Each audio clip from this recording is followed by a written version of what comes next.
And we're live. Pretty much, yeah. That should Live-ish. live-ish, yeah. Oh, there we go. And, I see the delay now. right.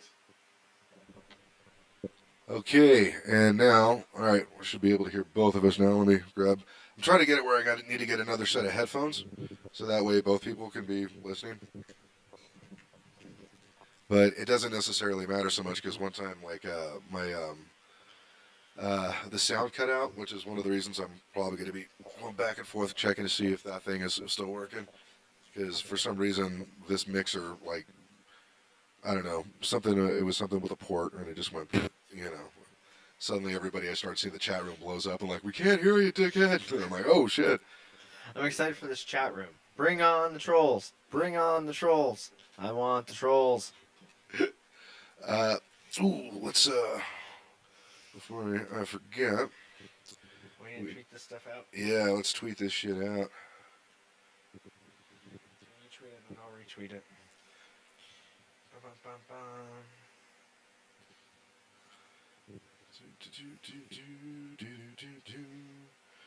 And it's going live. This shit is popping off. Dave. There we go. There he is. Share to Twitter.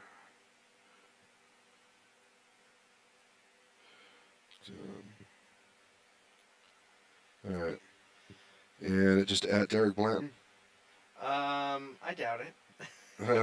Let's see what it is. It is at Derek Blanton, capitalized, my first and last name. Yep, there it Oh, is. hi. Oh, good kitty. Hi. All right, Dave here. Now we're going. Now the shit's live. Oh, fuck. It says there's 2 viewers, but that's because I'm watching on one of them. The other one. The other one's on the Yeah, TV. the other one's there. These are the 2 viewers right now. So pretty much for right Closed now. circuit television. Exactly. Same people who can see it in our cult. Yeah. Oh man. So, hey, look, there's an ad. Oh, that's nice. What? You can't monetize my creative ideas. Yeah. This is an outrage.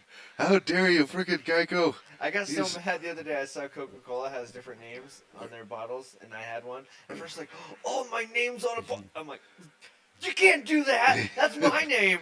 You can't do that to me. Hey, nice.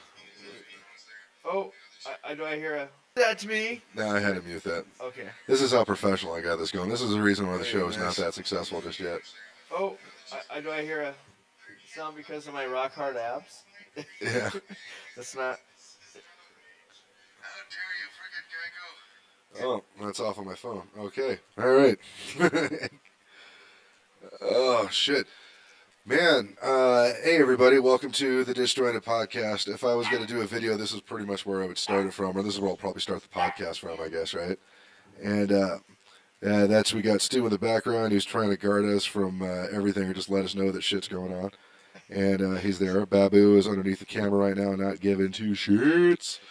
And He's letting us know when the SWAT team is going to pop in. dude, Pow! that happened before. Yeah, I know. Oh. It looks like a map in Call of Duty where you live, like a Bosnian Yeah, refuge right? or something like that. Oh, dude, that was scary. I told the story before, but the one with Vince from Deathmatch Radio, when he was on, man, like earlier that day, there was the cops raided an apartment 2 doors down, and friggin' flashbangs, shotguns, all this other stuff like gunfire. There was bullet holes, and stuff. And I'm like, holy fuck! It was. The guy didn't even do anything wrong. They just knew what a sweet layout you guys had. Yeah, for exactly. Like, we military got to do combat this. training. Like, we just got to go in there. It'll be fun. I didn't know if there was anything going on and stuff. And then Vince is like, "Did you notice that those guys were always wearing red?" I'm like, What does that tip off? I Bolsheviks? No, I think it would be the Bloods, Okay. and specifically and the fact that there were people in and out of there all the time. And yeah, there was, I guess, one of the dudes, allegedly, there was a shooting like 1 block down, Uh-huh. and he was a prime suspect for it. And so they're like, he might be armed. He definitely was armed. They shot out towards them like twice Wow. when they came there. It was some serious shit. So, yeah, that's weird. That's why I'm not 100% against cops. Like, obviously, because sometimes you're like, holy fuck. But guys, for the folks who've been listening to the Disjointed Podcast, you guys know who Derek Blanton is. But for those of you guys who are watching for the first time, Derek Blanton, I met him as a stand-up comic. But he's been very politically active, very active in the politics here, not only in Denver but on the federal level as well. He's worked for he campaigned well first for John Biggerstaff, who was running for state senate. Yes, campaign manager for him. And then you were also working with the Democrats on the last election. Yeah, I was a volunteer. Elected. They elect like these captains in each district, and I did that for a while until I realized they weren't going to help Colorado Care, the universal health care ballot measure. Oh wow! So I just quit and went to help Colorado Care. Okay. Yeah, I remember you were doing that, and now you were campaign manager for yourself, I Yeah. believe, for Derek Bland, running for state is for U.S. Senate or state Senate? U.S. Senate, United U.S. States Senate. Senate here in Colorado. Right, and your platform basically, for the most part, is pretty much like is Colorado Care, right? Well, it's not the same Colorado Care plan. It's more Medicare or expanded Medicare or Medicare Medicaid for all, is my thinking. But there's a lot of different ways to get everybody health care. right. But that's the one I would take is expanding Medicare and Medicaid to everybody, not having the 65 age cap or having the socioeconomic subsidy Right. for Medicaid, because I realize that when I tell people Medicare for all, people who have disabilities or they're on Medicaid, Uh-huh. they kind of get scared by that idea. So you're like, wait a second, because they already Yeah, am I going to lose what I have? Right. Like if this thing comes, so I just decided to start calling it Medicare, Medicaid for all. Oh, okay, it's probably safe. I remember the last time you were on, you were talking about you're trying to get, what was it? It was wasn't a bill passed and stuff, but basically you were talking to the other candidates about like who's got a plan to try to get everybody covered, right? Mhm. Yeah, I'm going around the state. I've been to. It's a little bit on hold for right now, but not totally. I'm still going around the state, but there's just on a little hold because of recent campaigning things here in Denver. Uh-huh. But I mean, I've gone to Grand Junction and Alamosa, just trying to find people who run for office who want to support universal health care. We actually just had someone recently jump in the race. Oh, cool. Bernard Dutit. He's running for treasurer, state in the Democratic Party, run for state treasurer in 2018. And he said that he went to my website and he saw what I was doing. And he's like, yeah, we need people running in every single position. And he said that he wants to run for treasurer because he went to MIT. And he's got, say, like 20 some odd years in business. And he's managed giant budgets, I guess. And he says that the thing that annoys him most is that the person who is our treasurer during Colorado Care used the position to go on TV and to go in commercials and say that it's going to cost so much money. It's going to cost so much money we can't afford universal health care because how much it costs, while ignoring the fact that the plan we had cost $5 billion less than what we already pay. Uh-huh. So we pay $30 billion a year individually to not cover everyone. And with our plan, it would have cost $25 billion. Right. So Bernard wants to go and use his position to tell people that. Right. I'm like, hell yeah, Bernard. Nice. I'm on your team. Because I see a lot of your posts on Facebook and stuff, and it was always like, "Hey guys, let's run for office," and that was kind of one of the big things you were like, if we don't like the way things are and stuff, everybody has to get involved, and that's basically I call it. Now, granted, I suck at that. The only thing that I've done is pretty much exactly what I'm doing right now is talking to you. And then putting the message out there, and I'm like, all right, well, I'm going on break, guys. You see you later. But how's been your experience so far when you, as far as that goes? Like, one folks like trying to encourage people to run for office.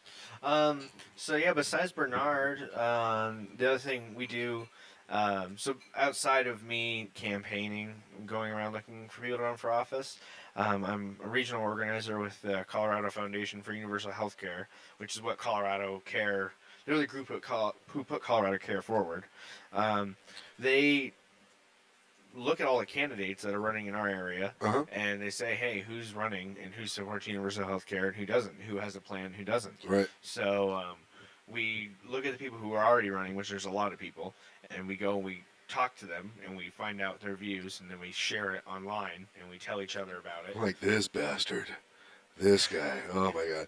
What's up, Grad, too? How you doing, man? Thanks for following. Do we got somebody watching? Yep. Oh, Once our Lacey is, I'm not sure exactly how up to date this is, but I was like, oh, let me see. Oh, but either way, yeah, thanks for watching, man. We appreciate it. Welcome. We're talking about political shit, kind of. Yes, it's not. You know what? Actually, no, because the healthcare thing, it's really more about. It should be just like a civil thing. No, somewhere. I mean, it is political, but you know what I mean. Like, ideally, you think there shouldn't have to be a left or a right issue, right? But let's say we try to make sure that we get. I mean,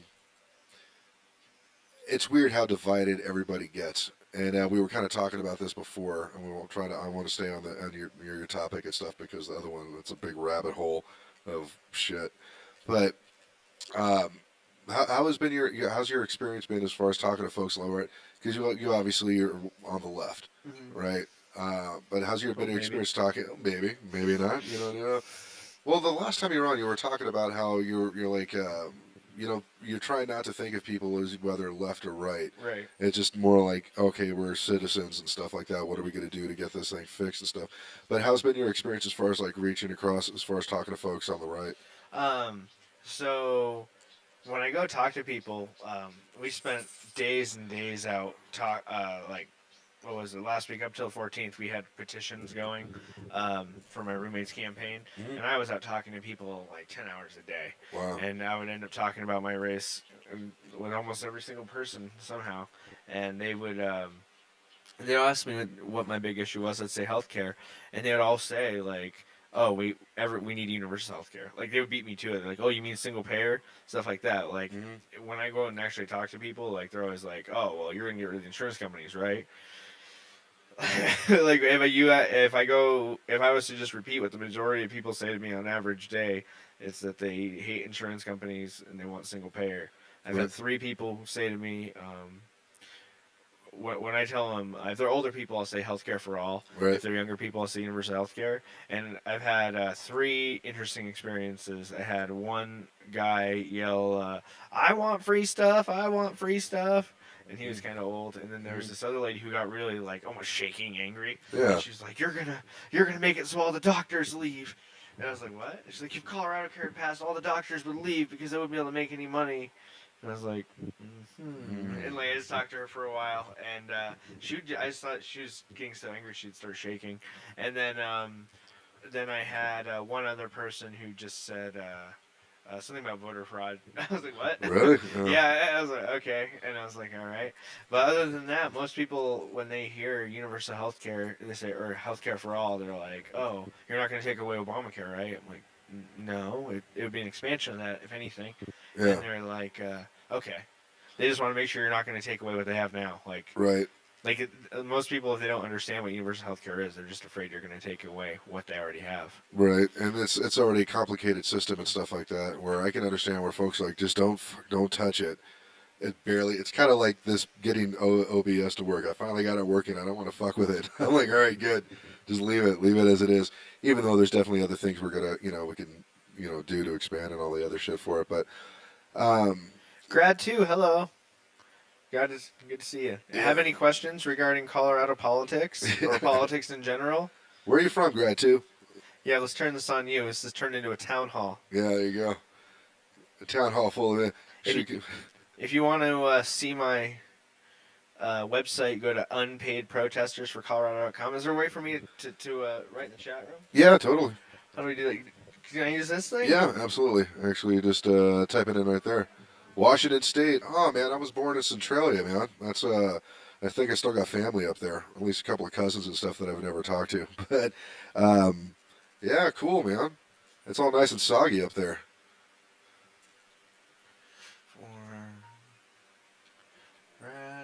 Uh-oh. So this is going to be a typoed. Yeah, it might take you to a porn site by accident, so. For Colorado. Unpaid protesters for Colorado.com. I hope I didn't have an... There you go. All right. If you want to know what I'm about, go to that website, and it says everything about me.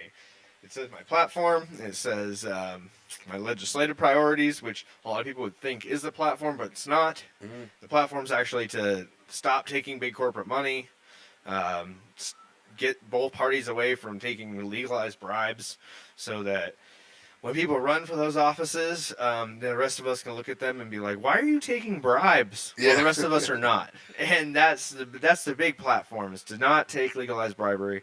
And then after that, I have my 8 legislative priorities on my website.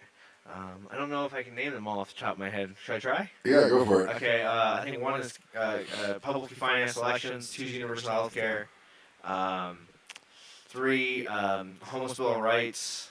3 is, well, I'm not going to do it in order, but then let's do ending the targeting people of color by authorities, public Wi-Fi, ban private prisons, end the drug war, legalize cannabis, the entire country. That's it. There we go. Right. Yeah, well, let's see, Colorado and Washington, man, were the first 2 states to legalize, right? Yeah, Washington. What's it like? Is your state turned into a reefer madness hellhole?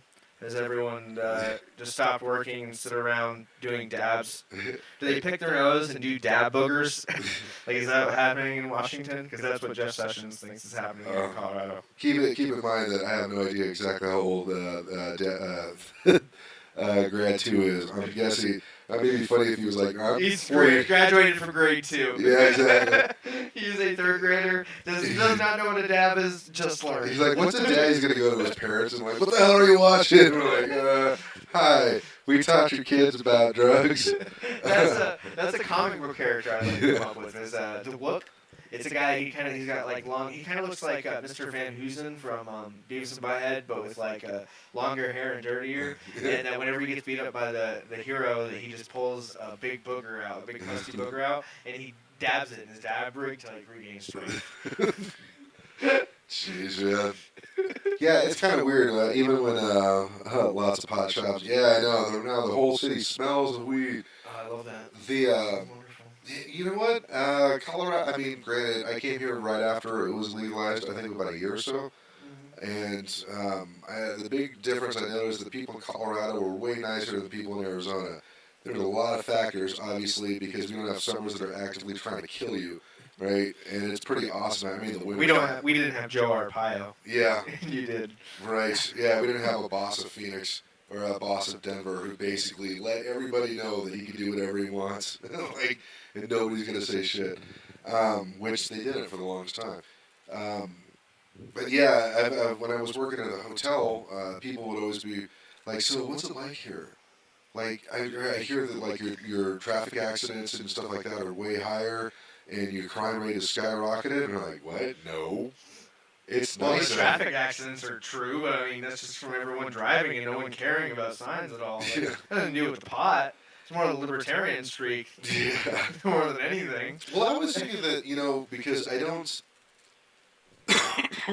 compared to Arizona, like on a Friday night driving anywhere in Phoenix, probably every 5-6 minutes you're going to see somebody get pulled over. Mm-hmm. Just constantly all the time. I don't really see that out here.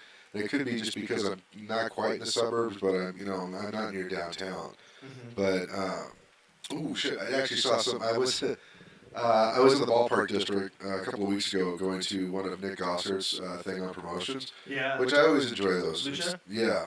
Love the show. Oh yeah. And so I'm walking. I parked like 3 or 4 blocks away because it's on a Sunday and I didn't have to pay for parking if I parked on the street. And there's a baseball game going on that day, which means like that's $25 for every spot. So if you can find a free spot, that's like gold, man.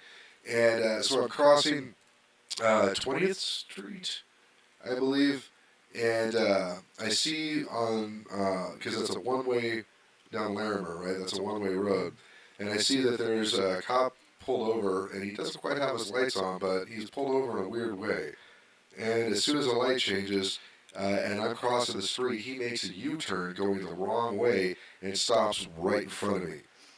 And then both of the cops get out. They all pull the guns out, and Jesus Christ. they're like, get down on the ground. And I'm like, yeah, and I'm like, huh? And I look over and I see that there's a young homeless gentleman that is kind of out of it. That he's just like, what? I'm like, get on the ground.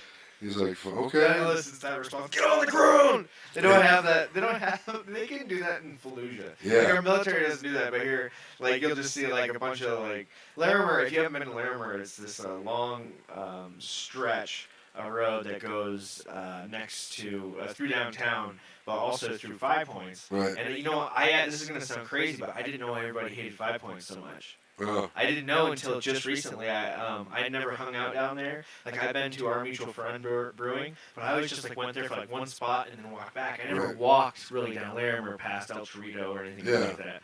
Till recently, and now I was walking and I'm like, oh, I get it now. Yeah. Like you see all these homeless people out by Joe's Liquor, and then you'll see all these hipsters and they're riding along on their chug-alongs. Yeah. And they're pedaling away. They're like, Yeah. There's this utter sadness along the street. Exactly. I went and talked to one of the guys. He was drunk, and I was like, "What's your name, man? And how long have you been here?" He's like, "I've been here for 53 years."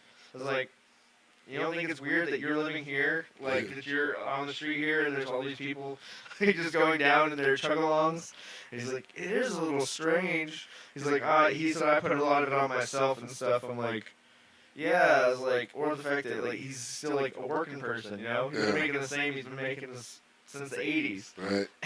and everything got more expensive around him. Yeah. Well, Yeah, so I understand why people hate 5 Points. I didn't get it because I always was on the rougher looking 5 Points, where there isn't all the nice shiny buildings and all the shiny people, right. you know. And then I went a couple streets over finally, and now I get it. Yeah, it's so funny because it's funny how in mankind they could take no matter what, you can always like find a way to make something shittier, like or take a good idea, right? Like, so I want to start a business, or I want to have an apartment. Buy a building and stuff. I'm ready to invest. I'll find whatever I can afford, right? Like, oh, that's a lower income place and stuff. That's a good place I could build, and and eventually make some money out of it. But I'll do it in like a legitimate way, right? Okay, cool. That's a great idea. Oh, you're going to do that? I'm going to do that too. All right, that's awesome. Hey, you know what would be a great idea? Let's make sure that the cops go down to that particular part of town all the time and make a bunch of arrests. Therefore, we drive the property value down so much, so we buy up a bunch of property, then we can put a Starbucks in there, and we'll force all the people that were living there who are good people, we'll force all of them out, and then we'll get a bunch of other folks who can pay 5 times the amount of rent. That'll be great, right? Like, no, idiot. Like, what? You had a good idea, and now you just turned it into something else. It's like... Here's an interesting flip side to this. Right. So Joe's Liquor, there's this big controversy about gentrification and trying to throw out working people or people, businesses of color, stuff like that. Joe's Liquor is owned by this Asian family. I think they've owned it for like 5-10 years, something like that. Well, Joe, the person who originally owned Joe's Liquor 5 Points, was shot and killed there. Whoa. Yep, and Joe's son was the Uber driver for my roommate. Wow. So my roommate was checking online, and all these mostly white people are arguing over, oh, they're trying to force Joe's out because they're saying there's homeless people around it, and that they sell to people who go drink right outside, and they're just trying to force out these people because they're trying to make more room for white people to move in. Uh-huh. Well, the guy who owns Joe's Liquor is like, I'm not completely sure how they feel about wanting to stay there or not, but I know the guy whose dad, Joe's son, who was killed there, was like, well, I'm glad to see you. Who's black, by the way. He's like, I'm glad to see you go. he's like, who else needs to be shot dead in that place? Jesus. So, I don't know. A lot of times, let me tell you a little story about Candy Knot Pack. This is going to be fun. Okay. So, Candy Knot Pack, I'll just give you the premise and ask you how you feel about it. Okay. It's this political action committee that is formed by 2 or 3 straight white men here. Or maybe they're not straight, but they're white men here in Denver. Uh-huh. And they, the whole point of the pack is to make Facebook posts or get media about asking white men to not run for office. What? Huh? Yep, they don't want you to run for office. So how do you feel about that, Dave? Listen, all you minorities, don't worry. White people are going to come and fix everything. Don't worry about it. We're going to take care of all the problems. Yeah, somebody's going to take a clip of that. Holy shit. But I like that because they're even going to fix the problem of them coming to fix all the problems. Yeah, don't worry about it. I mean, thank God for young white people fixing and actually fight. Did you know that they discovered racism? They're the ones who are fighting. Like, it's kind of like, oh, God, dude. So, Candy Not Pack, my roommate had to suffer through some of their things last cycle because he was running against a black woman. And so they came out with some stuff about him, but about other candidates too, just like, why are white men running against people of color or women of color? And they're so angry about it. Right. And everyone loved it back then. Right. Well, this time they attacked this guy, and we didn't think we could say anything about it because we were the ones actually getting attacked. Uh-huh. Well, now we're not the ones getting attacked. We can say something about it. Ooh. So my friend Alan he served on a school board in Pennsylvania. Uh-huh. He's written multiple books. He's got multiple degrees. He's a lawyer. Yeah. He's defending the activists who were arrested protesting Cory Gardner about the healthcare thing. The people from what's it called? Adapt. Okay. So he's defending them. He's a great guy. Alan's so great, and he's also very much against the privatization of public education. Right. Which might sound great. People are like, oh yeah, well, that's cool. A lot of people might not know what it means, but here in Denver, that actually means a lot. Right. Because there are two things that control who gets elected in Denver, and it's the health insurance, health care lobby, and it is the education reform lobby. And the education reform lobby is they shut down public schools. They buy politicians who shift money from public schools to charter schools and to voucher schools, which basically must be private schools. And they funnel our tax money from our public schools to those things, right, which don't have the same standards, can kick kids out, and you might have to have a lottery to get your kid to be able to get in it. But they have a lot of money from out of state to be able to buy all these politicians. So where you fall on that might have something to do with who comes out against you. Right. So in this case, this group, Democrats for Education Reform, they fund all these candidates who will take the money. Right. And so it doesn't matter what the person looks like or not, but a lot of times they'll go with whoever's taking the money. So they'll find a candidate who's a person of color, and it's not that they'll go choose that one specifically, it's they'll just see who's taking money already, and they will go support these candidates a lot. And then, my roommate's old opponent got $27,000 spent for them. Wow.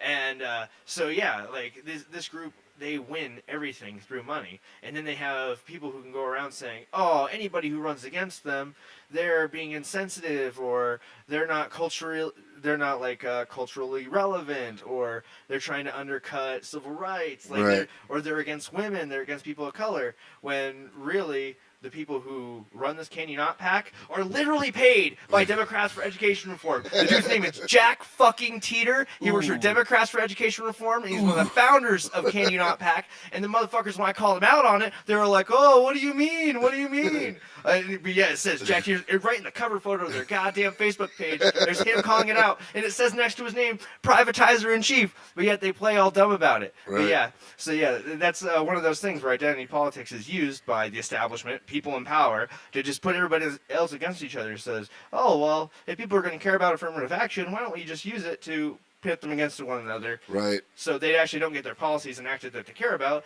They'll fight about what the candidate looks like, and then we can just win by plastering the face of the privatizer everywhere and have everyone else fractioned. Wow.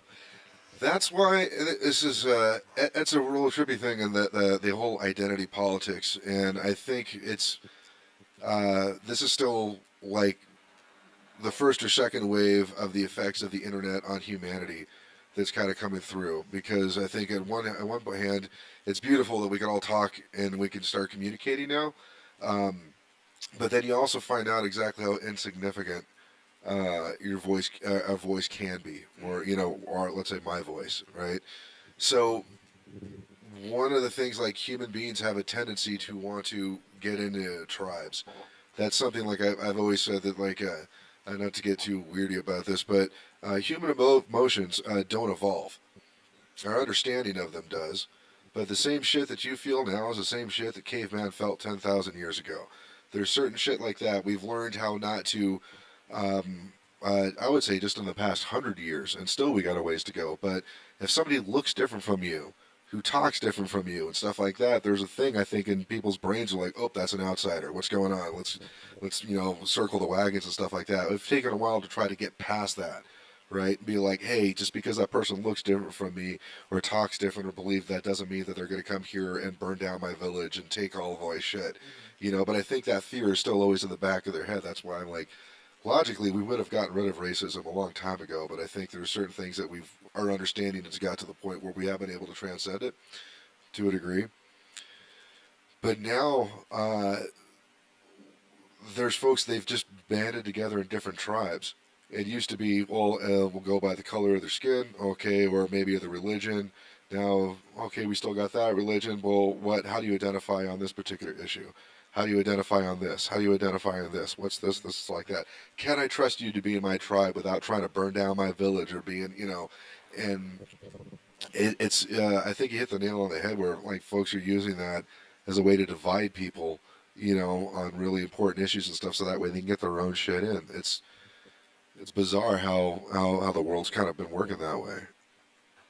So I'm just double checking to make sure that our voices are still being heard. Yep. Yeah, I don't know. It's weird, but their whole platform is that no white guy should be running against a person of color. I mean, I don't think that, I think it's just that they shouldn't run at all. Really? Mm-hmm. Wow. In the case of my friend Alan, he's the only one running in that seat. They decided to attack him. Oh. Because people commented like, he's the only one in the race, right? Yeah. Well, he should be. Don't worry. I think it's like the expansion of the White Knight, the guy that wants to defend all of the women, and like I always thought the hypocrisy is of like, if you really believed in their equality, they would, that they wouldn't need defending, right?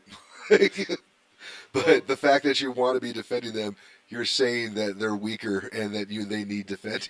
Like, I don't. Not that you shouldn't help somebody out who's in need, but you know what I mean? I don't know.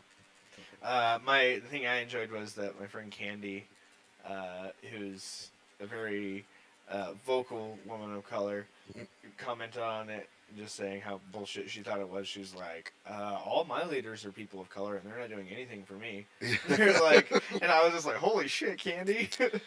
Well, I think like maybe it's because all of our leaders aren't doing much for us. Right. Maybe it doesn't matter what color you put them in. Maybe if they're all bribed, they're not going to do anything to help you. Yeah, because maybe if you just allow them to keep being bribed, you're not going to get a different result regardless of the color of person or gender you put in office. Ooh. Maybe.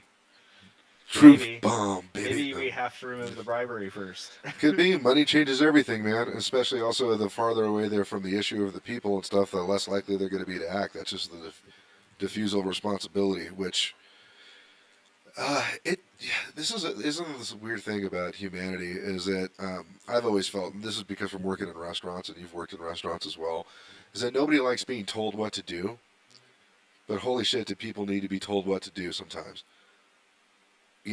Like you could have, depending on what kind of manager or a leader, I guess is the better way to put it, that he could set things up where he doesn't have to tell people, but that takes a lot of work and time and effort, right?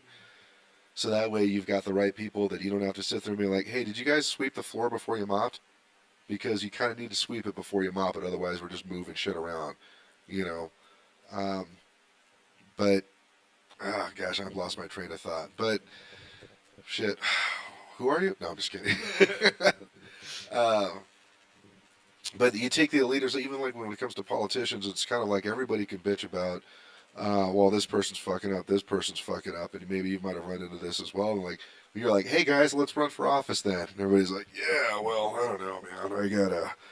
Like, hey, we just agreed that there's some issues and stuff like that. Does anybody want to step up and actually see if they can address the problem? Like, nah, dude, people are just gonna hate me, bro. I don't got time for that bullshit. I got, supposed to be going to Vegas on the weekend. I mean, I gotta say, I think the number one thing is just going out there and doing it. Like, when I spent the past couple weeks out there, and it's nice to have a little break right now, but when I was every day talking to people about I was running, like, they're asking me for my card, they're, like, saying they want to help. Like, if you go out there and you tell people what you actually want to do, you're going to be pretty surprised when they're like, okay, let's do it. Yeah. Like, and they will. They will. Like, if you tell people what you really want to do, like, I had a couple of people that were like, well, you're not like Trump, are you? I'm like, well, no. No, they're like, okay, cool. But, like, most people, like, once I told them that I wanted universal health care, like, oh, okay, well, I want you to win. Right. Like, I want you to go and win. I want you to not stop running until you win. And then occasionally people are like, well, are you like Trump or are you not like Trump? I'm like, I'm not like Trump. Like, what does universal, like, what does, Yeah. like, and they're like, and once they hear that, they're cool. But, 99% of the time, I mean, I gotta say, like, the vast majority of the time, once you just tell people what you want to do, they're like, go for it. I want to hear somebody talking about that stuff. Right. It's very encouraging. Well, that's hopefully these medias and people will start picking up stuff like like the live streaming and everything like that, which I think is starting to kind of catch on because traditional media and stuff probably isn't. They're not going to want to Well, I mean, this looks like Corey Gardner does teletown halls. Oh, really? And which, I mean, he does so he doesn't actually have to meet with people in real life. That's not cool, He just Corey. had one the other day. He finally had his first 3 town halls. He scheduled them all together, and people were, they treated him how you expect. But were they just like livid at him, or were they just? Yeah, from what I wasn't there, but from what I heard is that there's a lot of screaming at him, and he got most questions were about health care because of that vote he had. Yeah. And I know there's some other ones regarding Social Security, stuff like that, but most people were just really angry at his vote on healthcare. Yeah. And from what I hear, there might be another person entering our race. Activist Trish Zornio. I heard about her yesterday. I've heard about her actually for a while, but I heard she's gonna maybe enter our race, and that'd be cool. Need more people to enter. She doesn't sound like a fat white guy, so that's probably good. Well, so at least they got 2 votes right there, right? Like, freaking white people are the worst, man. I'm telling you. And I could say that because I am a person of non-color. Like, this is how I think. Okay, this is the weird thing, and this is going off a weird tangent. I just thought that this is, and I'm not. Everybody should be able to be whoever they want to be, I think. But it's really weird. Like for the young folks who don't know life without an internet. Like, there's 2 big issues. One of them is gender pronouns, right? Mm-hmm. As far as they say gender is just a social construct and everything, and like, okay, are we gonna ignore science? No, forget it's just a social construct. Well, okay, what about? And then there's cultural appropriation, which is a separate issue, mm-hmm. right? Well, you gotta back up. Sure. Just don't confuse gender and sex, because you said scientific, and gender isn't scientific. Okay, so sex is scientific. Right. Gender and sex are not the same thing. Because your gender is things that we put to masculine, feminine across the whole world. Like, even in language, French, there's feminine, masculine, right. Spanish. So same with we put feminine, masculine things on things that aren't necessarily associated with, like, just like women in, like, kilt. Like, we thought kilts are so weird for so long. It's like, they're not weird. They're just skirts. Just we have this feminine appropriation of gender to skirts. And that's actually the weird thing. Not men wearing skirts. So that's the difference between gender and sex. That one culture pretty much said, no, we're still going to wear it. Well, I mean, granted, they weren't the only one. I've seen... Right, but when they come here, they think, oh, you fairy, you're wearing a skirt, this is American, we don't do that here in America, that's not how we act. So, I guess the weirdest thing is that, I guess for me, and maybe because this completely diffuses everything that I was about to say, so thank you, I guess. But I had a really great joke, man. God damn it. No. Because the whole thing is that, like, because I always thought that, because I guess now the folks are kind of put a line in there that no, gender and sex aren't the same thing. Mm-hmm. I'm like, okay, that makes a little bit more sense, and I wish it was brought to the attention that way versus that there's never the, like, I don't know how I'm going to try to phrase this thought here. What you said makes a lot more sense when they say no, gender and sex. Like, no, there's the sex of men and women, mm-hmm. but the gender of men and women, however, that they attribute that to more of a social construct, right? So there's folks kind of like, all right, that doesn't matter, but then like cultural appropriation, which is absolutely a social construct, that's supposed to be held sacred. Especially when what are we gonna do?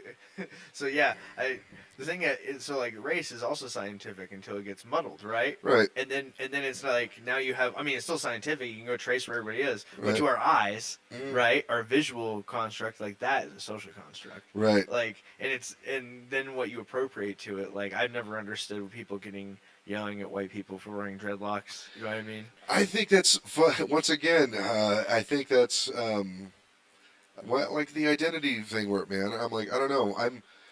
I'm sure if I not done comedy or done any of these podcasts or done anything remotely creative as a person when in my 20s, I would probably be right there with him and just as pissed off and just as angry.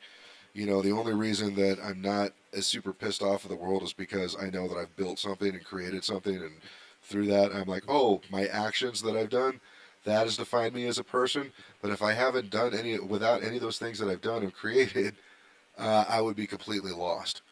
You know, and I would be finding anything to anchor myself onto. You know, so like I kind of get where they're pissed off, but it's like this is the thing that I think is strange is that the reason that because I remember racism before the internet, and yeah, do you guys remember that? Would Well, just that's be able to a do. hard. It's. I mean, I do, but it's just like so much easier now the internet's around. Because they think like, oh, it's really bad. No, it was way fucking worse. It used to be way, way freaking worse. And one of the things that alleviate a lot of that, because once again, this is just my theory, and I am not a scientist. I am a stand-up comic, and an amateur one at that. But when we started appropriating each other's cultures and stuff and learning and discovering things more about each other, kind of like what Bruce Lee was doing with martial arts back in the 70s, you know, which there was a lot of people who were pissed off at him for doing that, by the way. But once we started learning about each other, you know, I think that's when we were able to start bridging those gaps. Now that's different then I think a lot of folks have a right to be pissed off about cultural appropriation. The fact like, hey man, we just built this whole thing. Could you not take our style and clothes and put it on a bunch of white kids and then sell a bunch of albums with it? Like that's kind of messed up. We didn't finish working on this yet before you guys packaged and sold it. Like I get why. So Dave doesn't really have a problem with cultural appropriation. He has a problem with cultural misappropriation. Hey, that's a good one. Once again, see, this is the thing is why I love having Derek on the show because every time I get pissed off at like folks who are like ultra liberal and they're like going all crazy and stuff. I'm like, why are they getting all pissed off? And then Derek comes here and explains all these things, and I'm like, oh, now I get it. Thank you so much. Now I can go back to being nuts on my own. So cultural misappropriation. That's Yeah. It's not a big deal if I wear a dashiki, I don't think. Maybe some people might think it is. right. But if I wear a dashiki and do you know who Akeem the African Dream was? Yes, I do. Okay. Formerly the one man gang, one Yes. of the So heels. this is I never realized how offensive pro wrestling is, and I didn't realize why it took like me to do this major like grip off of my mind Uh-huh. and like turn around how I act and how I think because I realized that Vince McMahon raised me Yeah. and that's really gonna fuck some kids up.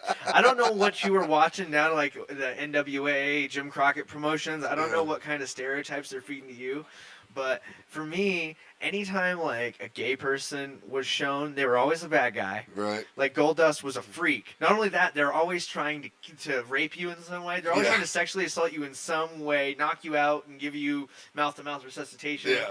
They always got some weird little gay thing they're gonna get you with. Right. Yeah, and then Akeem the African Dream was the most offensive thing I ever saw because I was watching a Royal Rumble from the late '80s, early '90s, and Akeem was tagged with the Big Boss Man. Right. And so Akeem was a fat, white, angry-looking biker, Yep. and he needed to be tagged. He needed a tag team partner, and before he got the tag team partner, he got seanced in a parking lot with Slick. Right. The Doctor Style Slick did a what was it called? Like a trash can fire seance in a parking lot to change him into the spirit or put the spirit of Akeem into him. Right. So now this white, I guess Polish maybe, Yeah. fat man is impersonating. He's not doing that though. He thinks he's doing that, but he's actually just like clawing at the air exactly. at all times and just yelling, "Yeah!" and doing this while the big boss man, a corrupt law enforcement official who is his partner, is just sitting there like angry, talking about how he's going to do corrupt things. Yeah. And so yeah, that had to have been the most offensive thing I've ever seen in my whole life. No. And I thought that was normal because, I watched World Wrestling Federation. Yeah. Well, I mean, I mean, granted, it's so funny because, like, you imagine if you're trying to do that, man, what if you tried to do that gimmick today?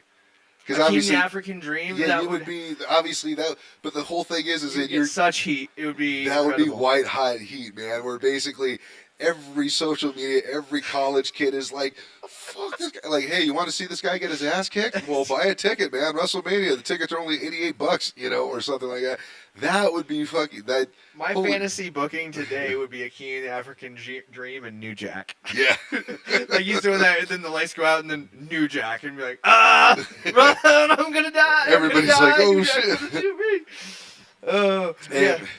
So yeah, and I was thinking about the other things. Like, there's just so many other stereotypes that were pushed through pro wrestling that were just freaking crazy. Yeah. And that, like, now looking back at it, I'm like, yeah, now I guess now I understand why it took me so long to just think about how other people thought of things. I'm like, I wonder where that thought came from. Holy shit.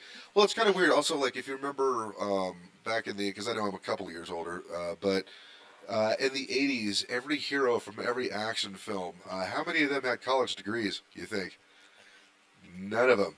They all had to come from a blue-collar family. Who were all the villains? Their villains were all, because right back then, Russia was the big enemy.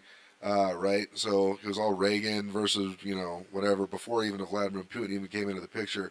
So they were all either Eastern European or they were highly educated versus the blue collar, the genius versus Mr. Perfect. Yep, $1 Million Man. Oh yeah. And the theme for every '80s movie is they were they decided this time they picked with the wrong such and such. It was.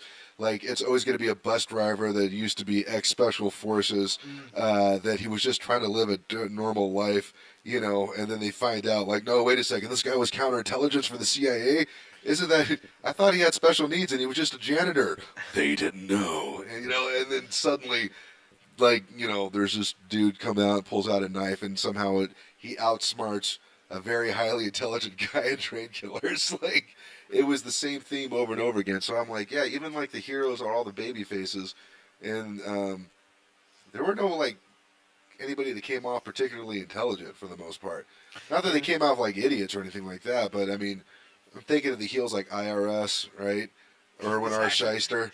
Shyster, all right. Like, he specifically made that character after the WWF got like tax problems. Oh yeah. He made it because of that. Just like he made the right to censor after he got stringing censors. He was like, oh yeah, I'll show you.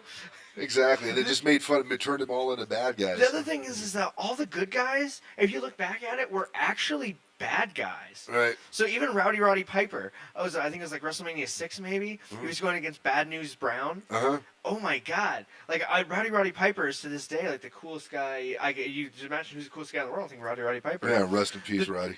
The dude who, in the main event of their feud, the only way he could attack Bad News Brown was just to make black references, about Michael Jackson. Oh yeah. And then he actually did half his body in blackface. Right. For was the that for final Mr. match. That was for. I think that was. That was against Bad News Brown. That was the one. He did half his body was in all black. Oh, okay. And the other half was not painted. Right. Yeah, and it's like back then I didn't think much of it. Actually, if anything, I thought it was William Wallace kind of. Yeah. And we're looking back at it, I'm like, holy shit! And like the only person in the company who's black he's feuding with, and he's wearing half blackface. What the hell is going on? Oh, here? did you hear somebody like what they did with him? Like, cause there was this chemical or whatever that he needed to yes, to and wash Andre off. the Giant got rid of it. Yeah. And so he walked around town like through an airport with a teddy bear, half black face, and a cowboy hat. I heard about that. Because it's like if you don't get it off in a certain amount of time, it's just gonna stay there for a while. And he's like, yeah, that kind of sucked. I think that was one of those ones where he was like, I don't know if that was a wisest idea, but Also, Roddy Piper was a dude that, tried to tell that dude no on something. He's just going to freaking go for it anyways. Oh, yeah. Roddy's a black belt in judo, man. He's an actual real badass. Yeah. Dude, I read his book. It wasn't the most it was interesting, but it's not like Mick Foley's book, which you like, even if you're not a fan of wrestling, you'll still like really dig it. But the fact that he kind of skips over his childhood completely for the most part, it means like, oh, there must have been some serious shit that was going on. Like, he was homeless when he was a teenager. And man, it was like, I this isn't true in every case, but if you look at any of the most memorable entertainers, chances are they came from a really fucked up part of the world or something happened where you're like, something switches in your head, right? And actually, I wrote a blog about this for a while that you either go, I'm going to use all this shit hand that life gave me. I'm going to try to find a way to make this place better, or I'm just going to make it worse. And I usually find like entertainers and stuff that are like, I'm going to try to not do to this world what this world did to me, and see if I can leave it in a better place. So I don't know. I think I was defending like really shitty comedy at the time is what I was doing. Because I'm like, oh, you can't joke about this. I'm like, man, all this stuff. Comedy is one of those weird things that it's almost magical in a way, because I don't have a scientific term for it. That it can jar you in one of the worst situations or some of the worst things that happen, and it gives you a different perspective of it. So where you could find humor and you actually laugh about it. And I'm granted there's a lot of exceptions to that rule, but I think I put in there like, keep in mind Hogan's Heroes was a very popular show for many years. That's not a theory, that actually happened. People will tune in every week to watch dumb Nazis, and get outsmarted all the time and stuff, and people laughed at it, and I'm like, wow, now you're like, hey, listen, I got a great show for you. All right, we're gonna start off with Nazis. Where are you going? Hold on, come back. You couldn't do that today, so. Well, you see, we're at Auschwitz. Yeah. From there, we're gonna do it. Yeah, we're gonna do a sketch comedy show from Auschwitz. Oh gosh. Yeah, you know what? I'm sure somebody came up with that idea, and they're like, we kind of pushed the envelope with Hogan's Heroes years ago. I don't think we should go any farther than that, guys. I don't know. Do you? I had gotten a little bit of pushback because of jokes I had made, and somebody had brought up the fact that I had defended Bill Maher when he said the N-word. Because I said he's a comic, he's allowed to say it. I was like, you can be mad and you can think it's a dumb joke or whatever, but he actually, because he's a comic, because he's an artist, really, is what I said. Like, artists are allowed to. I was like, and yeah, I thought it was a dumb joke and I didn't like it, and I wouldn't have said the joke either. But yeah, he's allowed to. And somebody tried to bring it up to me later. Wow. When I made a joke, like, oh, look at him, he'd even defend Bill Maher. It's like, hey, to start off with, I started my career ripping off Bill Maher. So yeah, I'm totally going to defend Bill Maher, even though I don't really watch him now. But my favorite comic of all time is Doug Stanhope, who I think actually does use the word properly, and I don't think should apologize for the way he uses it. Right. And I still wouldn't use it the same way he would, right. But I totally don't see it as wrong. But when Bill Maher did, like, I did see it as wrong. Yeah. You see what I mean? And so, but I mean, I'm still going to defend it. People, not very many, but a couple people gave me shit. I'm like, I actually stand by what I said there. And I had like 9 people who were like, good. Yeah. Like, good. Well, it's kind of weird. I mean, I can understand conservatives attacking Bill Maher, but I think it's always really funny when, like, liberals are kind of like, let's go after all of the people who've helped us over the past year. Like, I'm not a big fan of Bill Maher, but back in the Bush days and stuff, you could not find any opposing views, and it was actually scary to even publicly oppose anything about what was going on because 9/11, right? So Jon Stewart and Bill Maher, that was it. And Jon Stewart always did things to try to be funny first and then informative later, Bill Maher was like, no, let's be informative first. I don't give a fuck what anybody says and stuff like that. So, it's... Yeah, if Maher on his show, so when he had the show afterwards, like apology tour show, Ben Jealous went on there and was basically like, yeah, you shouldn't have said that, Bill, but you're cool. Because you've been around for a long time, we're friends. And I felt like every time he was like, yeah, I shouldn't have said it, but, I mean, I've been around so long, and I get a pass. I'm like, I've been so good this whole time. Like, you didn't even know I was racist this whole time. Like I'm so good. And then finally, Ice Cube comes out, he's like, no, Bill, you're not good. Like, don't say it. It's not okay. Like, you're cool, but you're not that cool. Just like, and he actually laid it down for him. And that was when Bill couldn't be like, well, yeah, but. He's like, no, yeah, but. You shouldn't have said it. And you won't say it anymore, right? No. Okay, cool. Right. And that was it. But like, if had that not happened, I probably might not have been as cool with Bill Maher. Yeah. Like, I might have been like, oh, you just brought out all these black people that are your friends to say how okay it was. Yeah. But then he actually brought out somebody who was like, no, fuck you, Bill. Yeah. And I was like, okay, well then, Bill, you're good with me. Well, If you're willing to bring on people, say fuck you. Yeah. Here's why. it's like, exactly, wait a second. How awesome do I have to be and progressive and stuff so I can just say this one word? Is there any, can I? See, that's not how this shit works. It's not a fucking bank account. Niceness and progressiveness and all that shit. It's not like you get to put in years and it translates into currency in which you can spend on being an asshole Right. and pissing people off. Like, I actually found that out myself. Is that is that this is not a bank account. Is that one time is enough to make everyone go say, hey, fuck you, I'm mad. And so you should probably watch what you say. Granted, I didn't do it for saying racist things. I just did it for being an asshole sometimes. Yeah.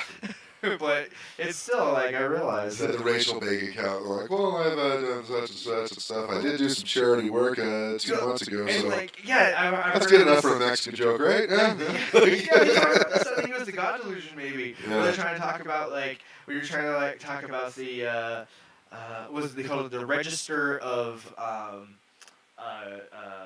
morality or something, and they're like, you have deposits and you have withdrawals, and like, so how much deposit would someone have to do to be like, okay, well, I get away with killing somebody, you know? You get Somebody- the Legend of Hobo.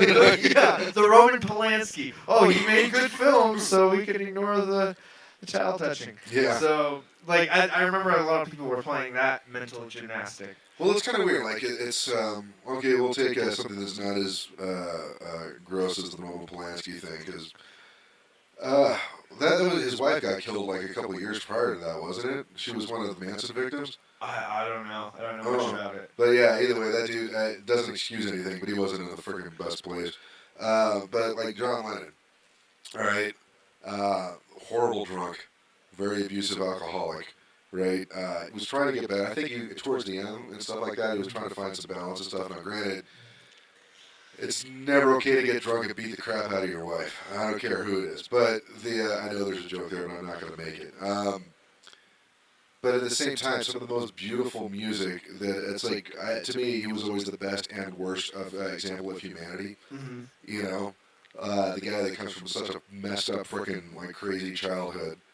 You know, where he doesn't know his mom, and then he was living, I think, with his grandma or with his aunt, and then didn't know his dad until later, and then when he finally reconnected with his mom, when she's a teenager, she gets run over by an off-duty police, cop and stuff like that, so he was pretty much medicated constantly throughout his whole life, and then become one of the most famous people in the world, loses himself, finds it, loses it, it's kind of crazy, but yeah.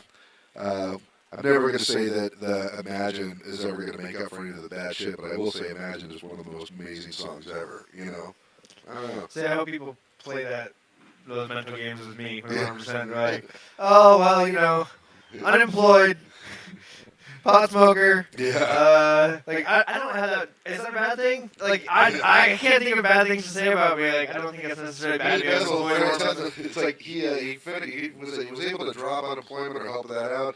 Got new contracts in for solar panels and stuff like that for all of Colorado. Fixed the healthcare bill. That was pretty awesome. He did embezzle $7 million. But, I hope everyone just looks at. I hope they just weigh my mediocrity against my won't sell you the fuck out. Yes. Like, hey, yeah, I mean, he's mostly just been a wage worker his whole life, and I'm pretty sure that person can not fuck me over. Yeah. So I will vote for that person. Exactly. He is incapable. I don't think he's bright enough. Otherwise, he's going to be really easy to catch. So Exactly.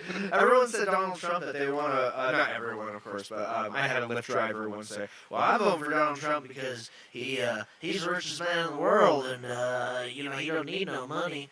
And I said, "I think people who don't need any money are the people who don't have much use for it, not the first people who went around like searching for it their whole lives." And he's like, "Never thought of it that way."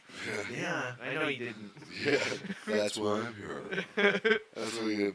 Like, I don't need a lot of money. Like a senator makes, I think, like over $200,000 a year. I think. Something like that. I know the president's what, 600,000 or something like that, or I don't know off the top of my head. well, I'm sure he's gonna go back and start taking that salary too. By the way, I'm sure he. Like I'm pretty sure that it's over $200,000 than what I've ever made more than what I've ever made my whole life. So I don't need a bribe because I'm already gonna be the richest person I've ever They met. already got a PlayStation, man. I don't know what. Yeah, what else are you gonna do? Well, now the only thing is that they don't have. I don't think they have shops in DC. So I guess I'm gonna have to. You can be given weed, I think.